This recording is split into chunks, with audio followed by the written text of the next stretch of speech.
E então, vários malucos estavam indo de um lado e outros estavam indo para outro. E aquele cara dizia: você é justo, você vai para esse lado aqui. Você que é injusto, vai para esse lado aqui. O mito de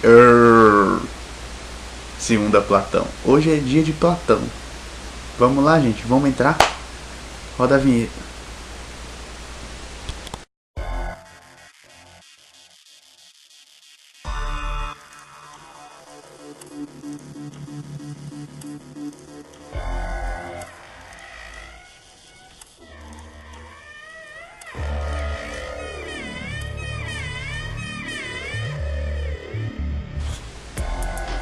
Antes de começarmos, então, people, o que foi que tu aprendeste?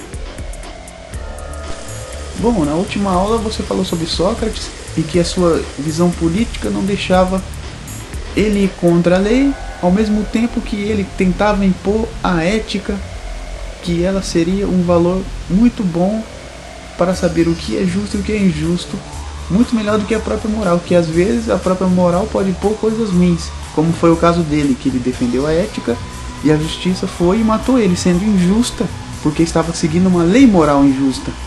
Eu acho que era isso, não foi? Você falou certo. Aí agora, dando a sequência a Platão, ele se afastou da política depois que o Sócrates foi pro saco, virou presunto. Aí ele se afastou da política e formou uma academia. Dentro dessa academia ele voltou com aquele mesmo papo. Não sei se ele encontrou uma armadura de bronze ou se ele assistiu Yu Yu Hakusho. Só sei que ele voltou com aquele papo de cosmovisão, que nem aqueles caras. Só que era um pouquinho diferente. Agora era voltado num centro. Uma unidade geradora, na opinião dele. Que até dizia no mito dele, o mito de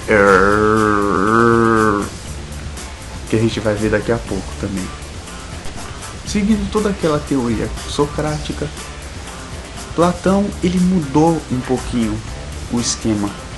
Ele dividiu em uma tripartição de almas, aonde a mais foda era a cabeça, que era a capacidade lógica. Ele colocou lá em cima. Se tinha uma coisa que o Platão mais falava, era sobre o reino das ideias, a metafísica e por último a capacidade de raciocínio. Eram essas três coisas que levou ele. A filosofia dele pairava sobre essas três coisas. O poder do raciocínio era foda. Era o poder do raciocínio que podia fazer tudo. O poder do raciocínio era a virtude mais foda que tinha e que podia te levar para a felicidade, podia te fazer tudo porque era foda. Em segundo lugar vem o peito, que era considerado a coragem, a bravura, todas aquelas coisas. E por último é a de baixo, que são as necessidades. A coisa que ele coloca como se fosse para sobrevivência mesmo, é ou de menos. E a nossa parte mais animal que existe era a de baixo. Ele falava que a gente tinha que se afastar do nosso corpo.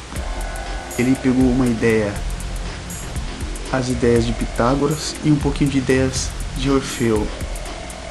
E essas duas ideias deram a ele essa imagem de que o corpo era o mal do século. O corpo é um mal. Ele só fode, ele só veio pra foder todo mundo. Você viu, a única coisa que pode quebrar o corpo é o raciocínio.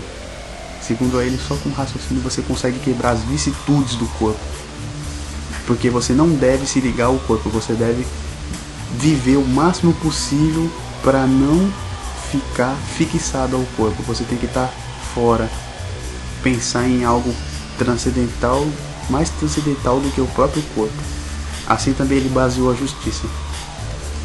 A justiça seria um modo retributivo. Retributivo? Tipo Resident Evil, retribuição. O que você disse? Não, não era bem isso daí.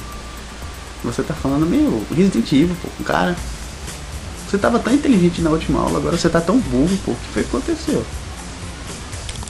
Sei lá, é que a vida anda muito louca ultimamente. Sei não.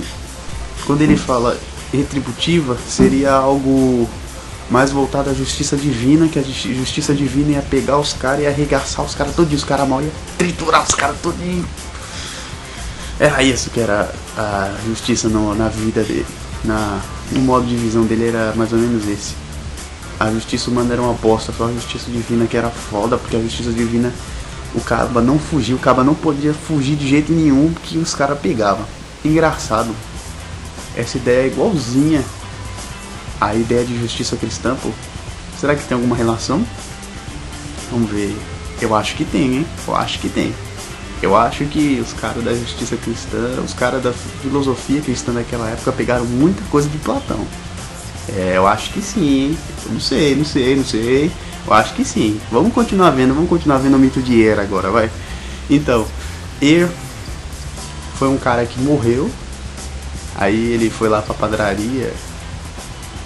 Padaria? Oxi, é pradaria.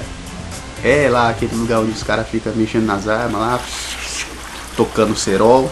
Então, aí lá ele viu uns caras que pareciam juízes, olhando pros caras, vendo se eles são justos, assim só logo de cara já. Vamos, sobe aí. Aí tinha um caminho que era subido pro céu e tinha um caminho que era um buraco que os caras desciam no skate lá. É isso daí. Aí ele viu assim, nossa.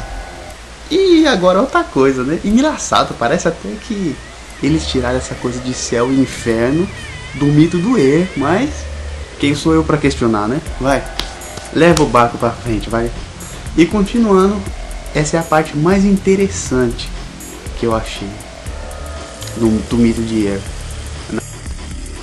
Uma das partes mais interessantes que eu achei foi na hora da alma, que a alma, ela escolhia, ela via na verdade o seu futuro e depois ela ia e bebia a água do esquecimento e esquecia tudo aquilo que ela já tinha visto sobre o seu futuro. Isso eu achei muito interessante. Sem falar também que tinha, no mito de Er tinha a reencarnação.